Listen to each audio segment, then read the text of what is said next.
Hello दोस्तों, मैं अंकलेश चौहान आज आपको हिंदी के क ख ग को इंग्लिश में कैसे लिखते हैं यह समझाने जा रहा हूँ। रट्टा मरवाने के लिए नहीं जा रहा हूँ दोस्तों, समझाने जा रहा हूँ। ध्यान से समझिए। इसको समझने के बाद आप इंग्लिश में जो क ख ग जो लिखा जाता है उसे आप रट्टा नहीं लगाएंगे, यह आपके दिमाग में बैठ जाएगा। इसके लिए आपको चाहिए कि आपको ABCD प्रॉपरली आनी चाहिए और हिंदी में क ख ग जो है वह प्रॉपरली आना चाहिए। ठीक है। अब क ख ग को हम जिस तरह से प्रोनाउंस करते हैं, जिस तरह से हम उसका उच्चारण करते हैं, उसी तरह से हम अंग्रेजी में उसको लिखते हैं। वो किस तरह से लिखते हैं वो आइए देखते हैं। दोस्तों, यहाँ पर आपकी स्क्रीन पे क ख ग लिखा हुआ दिखाई दे रहा है और मैं भी दिखाई दे रहा हूँ। तो सबसे पहला होता है क। पहला अक्षर जो है हमारा व्यंजन का वो है क। अब क को अंग्रेजी में कैसे लिखेंगे? तो आपने अगर ABCD पढ़ी होगी दोस्तों, तो उसके अंदर के होता है। ABCD EFGH ऐसे पढ़ेंगे तो उसमें के होता है। तो क को अंग्रेजी में लिखना हो तो हम उसे सिंपली के लिखते हैं। ठीक है। लेकिन एक बात पर गौर फरमाइएगा दोस्तों, जब हम क बोलते हैं तो हमारे जो उच्चारण जो होते हैं उसके पीछे के बाद अ जरूर मुंह से निकलता है। ध्यान से समझिएगा दोस्तों इस बात को। इसी में लोग बाग कंफ्यूज होते हैं कि के को हम अंग्रेजी में के क्यों लिखते हैं और के ए क्यों लिखते हैं, के क्यों नहीं लिखते हैं। और कई जगह पर हम जब नाम लिखते हैं तब भी इसका उच्चारण में हमें इसका अंतर दिखाई देता है। तो ध्यान से समझिए कि जब हम क बोलते हैं, क, तो हम जब क बोलते हैं उसके पीछे अ शब्द अपने आप ही मुंह से निकलता है। जैसे क, पीछे देखिए, मेरे मुंह के पीछे जो है अ शब्द निकल रहा है, क। ठीक है। क तो बोल दिया मैंने क, लेकिन पीछे जो है वो अ निकलेगा, क। ठीक है। जो पीछे जो अ निकल रहा है ना, उसके लिए हम के पीछे अ लगाते हैं, ए लगाते हैं। ठीक है। तो मैं यहाँ पर लगाऊंगा ए। तो के ए को क कहते हैं।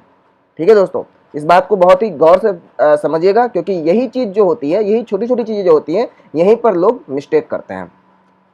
दूसरा शब्द मैं बाद में लूंगा, सबसे पहले मैं ग बताता हूं। ग को अंग्रेजी में जी कहते हैं। ठीक है, ये जी। और सेम वही वाला रूल लागू पड़ता है कि ग जब हम बोलते हैं तो ग के पीछे भी अ मुंह से निकलता है, इसलिए हम यहां पर क्या लिखेंगे, ए, जी ए को हम ग कहेंगे। ठीक है दोस्तों। इसके बाद मैं लेता हूं च। दोस्तों, मैं जो अक्षर को जो मैं छोड़ रहा हूं उसके पीछे एक रीजन है, मैं उसको मैं बाद में बताऊंगा आपको। सबसे पहले ये KAGA, इस तरह से आप याद कर लीजिए। अब मैं बताता हूं च के बारे में। च जो है वो CH हम लिखते हैं इसको, च। ठीक है। CH इसे लिखते हैं और पीछे जो अ हमारे मुंह से निकलता है इसलिए हम लगाते हैं ए, CHA। छ को मैं छोड़ देता हूं और यहां पर सीधे लिखता हूं ज। ज के अंदर क्या रहता है, जे। ठीक है। ज जे दोनों मिलता जुलता है।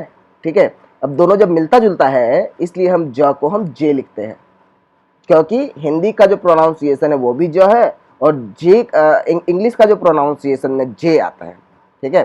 तो ज को जे से मिला करके हमने जे लिखा। ठीक है। अब जैसे कि मैंने पहले बताया था कि ज के पीछे जब हम ज बोलते हैं तब हमें हमारे पीछे, मुंह के पीछे ए निकलता है, इसलिए हम उसके अंदर क्या करेंगे, ए लगाएंगे, ज। ठीक है।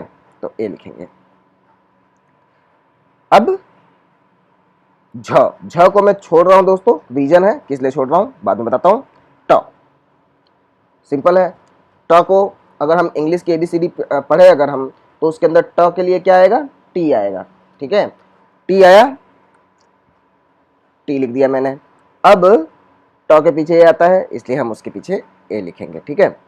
ट। ठीक है। ठ को छोड़ देता हूं, ड। ड के लिए सिंपल है, डी। ठीक है। ड के लिए डी और ए आता है ड, इसलिए हम ए लिखेंगे। ठीक है। आगे बढ़ता हूं, ढ को भी छोड़ देता हूं मैं, सीधे आता हूं ट के पास। ऊपर और नीचे ये ट और ट दोनों एक ही तरह से लिखा जाता है इंग्लिश में। ठीक है दोस्तों।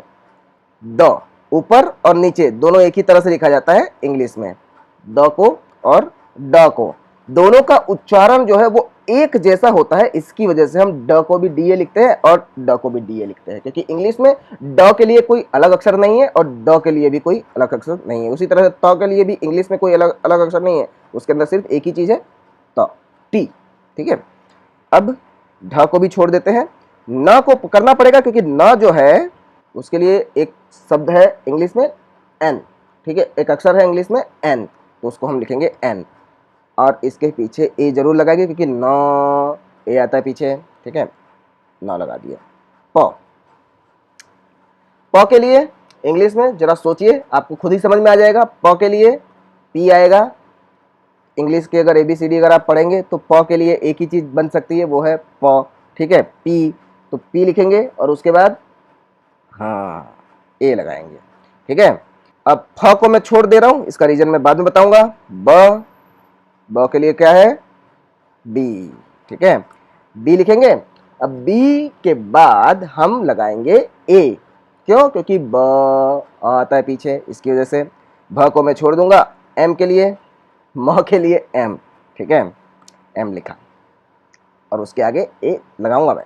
ठीक है, एम ए मतलब म। अब आता हूं मैं य। य को अगर आप उच्चारण करेंगे, य इंग्लिश में इसका क्या शब्द बन सकता है, क्या अक्षर ले सकते हैं हम इसके लिए, जरा सोचिएगा। य, य, वाई आएगा, वाई। ठीक है, वाई आएगा यहाँ पर और वाई के बाद ए लगाएंगे। और इसके लिए किस लिए ए लगाएंगे अब दोबारा बताने की जरूरत नहीं है क्योंकि हमारे मुंह से।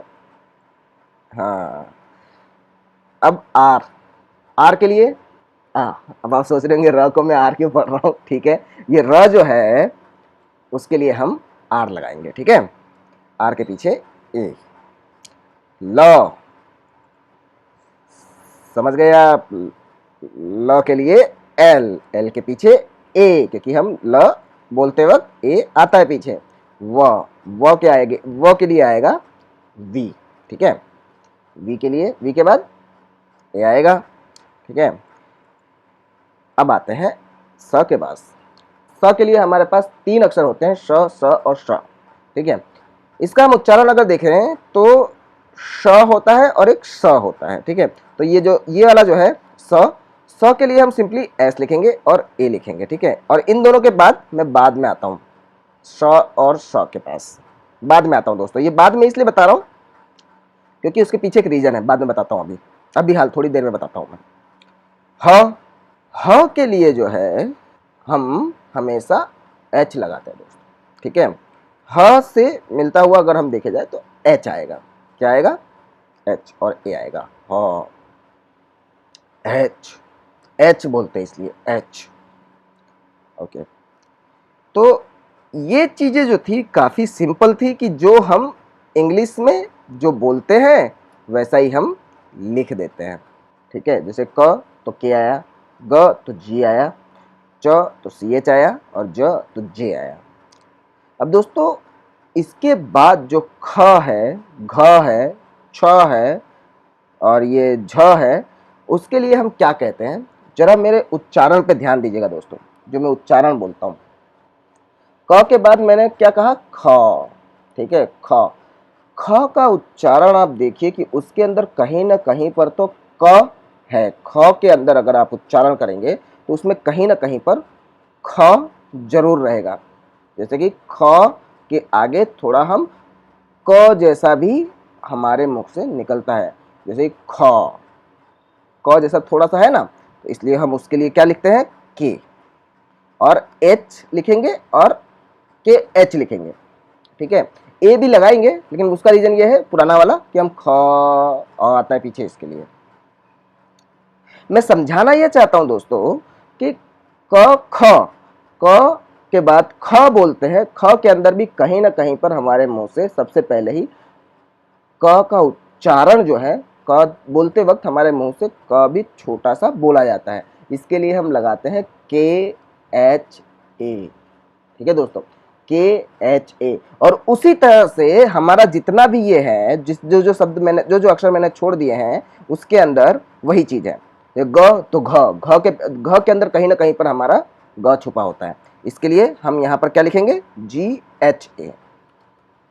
ठीक है, घ के बाद ग के बाद घ आया तो हम GA ग के लिए और GHA जो है वो घ के लिए लिखते हैं।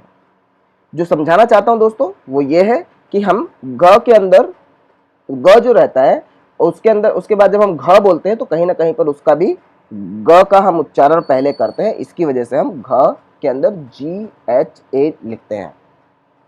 ठीक है दोस्तों, अब आता हूं मैं छ के पास। दोस्तों छ के लिए भी च का थोड़ा सा उच्चारण होता है शुरू में, थोड़ा सा, इसलिए हम उसे CHHA लिखेंगे। CHHA छ। ज तो हो गया झ। झ के अंदर ज का उच्चारण होता है इसलिए JHA।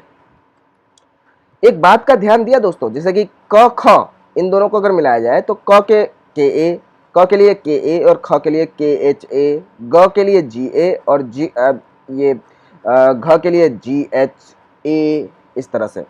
अंग और ये इया, इसके बारे में बाद में बताता हूँ दोस्तों। मेरा तरीका थोड़ा अटपटा सा है, लेकिन इस तरीके से बच्चों को और बड़ों को भी समझ में जल्दी से आ जाता है। ठ, ठ के लिए क्या करेंगे? THA लिखेंगे। क्या लिखेंगे दोस्तों? THA, क्योंकि ट का थोड़ा सा उच्चारण इसमें होता है। और उसी तरह से ठ को भी ये लिखेंगे THA। ठीक है, ऊपर और नीचे दोनों का देख लीजिए सेम ही आ रहा है। त थ द ध और त थ द ध न, इन दोनों का जो इंग्लिश का जो उच्चारण जो है वह सेम ही आता है दोस्तों। ढ के अंदर भी यही रहेगा DHA, और अणा को इंग्लिश में NA ही लिखेंगे। ठीक है, इसके अंदर भी, ढ के अंदर भी यही आएगा DHA। उसके बाद आता हूं मैं फ के पास। तो फ को हम PH लिखेंगे। क्यों? क्योंकि प के लिए हमने P लगाया है, ऐसा नहीं है। फ के अंदर थोड़ा सा प आता है, फ के अंदर थोड़ा सा प आता है, इसकी वजह से हम PHA लिखेंगे। ब का BA, भ का DHA। अब मैं बताता हूं श के बारे में। इसका लिखा SA, तो सेम चीज इसके लिए भी आएगा SHA, और उसी तरह से इसके लिए भी आएगा SHA। H के लिए, ह के लिए मैंने बता चुका हूं, HA आया। अब ये चीजें तो जो मैंने अभी तक जो बताई वो उच्चारण के अनुसार था, KA, KHA, GA, GHA, इस तरह से ये उच्चारण के साथ था। ये दोनों लाइन जो है त वाली और थ वाली, ये दोनों लाइन के अंदर सेम ही आता है। उसके बाद उसके प का उच्चारण के अनुसार ये मैंने बताया, और जहां तक इसके अंदर लगभग 95% ये हमारा कंप्लीट हो गया है, और मेरे ख्याल से 95% आपको समझ में भी आ गया होगा। अब ये तो 3-4 अक्षर जो हैं, जो मतलब कि थोड़े बहुत जो मुश्किल रहता है, जो याद नहीं रहता है, उसके लिए मैं तरीका बताता हूँ आपको। ठीक है, तो सबसे पहले मैं लेता हूँ ये अंग। अंग, ठीक है। अंग के लिए क्या करेंगे हम? क्या लिखेंगे मैं बताता हूं। अंग, उच्चारण पे ध्यान दीजिए दोस्तों। अंग, सबसे पहले ग, ठीक है, एन आ रहा है, फिर उसके बाद जी आ रहा है, फिर उसके बाद ए आ रहा है। अंग, अंग, ऐसे NGA लिखेंगे दोस्तों। ठीक है, उसी तरह से ञ, ञ, ञ, पहले एन आ रहा है, न आ रहा है थोड़ा बहुत, और उसके बाद YA आएगा, NYA। ठीक है, अब आगे बचा क्या? छ। छ को हम KSHA लिखते हैं, या फिर KSA लिखते हैं, या फिर X भी लिखते हैं। इसके अंदर बहुत सारी धारणा है, बहुत सारे मंतव्य हैं, लेकिन हम इसको KSA पकड़ के चलते हैं। ठीक है दोस्तों, ऐसा क्यों है? छ, छ के लिए क का उच्चारण क्यों? क थोड़ा साइलेंट रहता है इसमें, इसकी वजह से हम इसके अंदर KSA का इस्तेमाल करते हैं। इसको याद रख लीजिएगा दोस्तों। इसके लिए ज़्यादा अगर वो उच्चारण में अगर ध्यान नहीं देना हो तो छ को कैसे बोलते हैं, सिंपल है, याद रख लीजिएगा। त्र, त्र के अंदर TRA, सिंपल, त्र, त्र के अंदर TRA। ठीक है, TRA। जहां तक मेरा ख्याल है ये कंप्लीट हो गया है। ठीक है, तो दोस्तों ये इसी तरह से आप बड़ी आसानी से सीख सकते हैं। अब मैं एक बार इसको रिपीट कर देता हूं, ताकि मैंने ये सब थोड़ा घुमा फिरा करके और यहाँ वहाँ से अक्सर लिख करके कहीं ना कहीं से लिख करके आपको समझाने की कोशिश की है। और ये इसके लिए ऐसा किया क्योंकि बहुत ही आसानी से इस तरह से आप सीख सकते हैं। बाकी अब मैं सीधा सीधा बोलने जाऊं तो क को के ए बोलेंगे, ख को के एच ए बोलेंगे, ग को जी ए बोलेंगे और घ को जी एच ए बोलेंगे। लेकिन दोस्तों ये रट्टा मारने की जरूरत नहीं है, रट्टा मत मारिएगा। शुरू से एक बार फिर से वीडियो को देख लीजिएगा और वीडियो को देखने के बाद आप खाली समझने का कोशिश कीजिए कि हम जो बोलते हैं उसी तरह से अंग्रेजी में भी इसको लिखा जाता है। और हाँ दोस्तों, एक बात और खास बात है, ये स्पेलिंग जो है वो अलग रहती है। इंग्लिश की जो स्पेलिंग जो रहती है वो जो हम बोलते हैं, जो हम प्रोनाउंसिएशन करते हैं, उससे अलग रहती है। वो लिखा किसी और तरीके से जाता है और पढ़ा किसी और तरीके से जाता है। इसके लिए मैंने बहुत सारे वीडियोस बनाए हैं, कुछ बहुत सारे रूल्स भी बताए हैं। वो मेरे आने वाले वीडियोस में भी आप देखेंगे और जो मेरे चैनल में अगर आप जा करके देखेंगे तो उसमें आपको काफ़ी सारे स्पेलिंग के बारे में दिखाई देगा। लेकिन ये सिर्फ नाम लिखते वक्त ही लागू पड़ता है दोस्तों। जब हम हिंदी का नाम या फिर हिंदी को एट इट इज़ हम लिखना चाहते हैं अंग्रेजी में, हिंदी को एट इट इज़ मतलब कि मैंने कहा मैं वहाँ पर जा रहा हूँ, इसको अगर आप इंग्लिश में लिखना चाहते हैं मैं वहाँ पर, तो MAI, वहाँ VAHA, इस तरह से। इसलिए दोनों में कंफ्यूज मत होइएगा दोस्तों। यहीं पर मैं वीडियो अपना ख़त्म करता हूँ। धन्यवाद दोस्तों। सब्सक्राइब कीजिए, शेयर कीजिए और दूसरों को भी बताइए जिसको कि ये बेसिक चीज़ अगर जिसे पता नहीं है, जो सीखना चाहते हैं, उनके लिए बहुत ही उपयोगी है। कुछ और सीखना हो तो कमेंट कीजिए। जहाँ तक मेरी कोशिश रहेगी कि मैं आपको उसके लिए मैं वीडियो बनाऊं और मुझे मज़ा भी आता है ये सब करने में। धन्यवाद दोस्तों, बाय।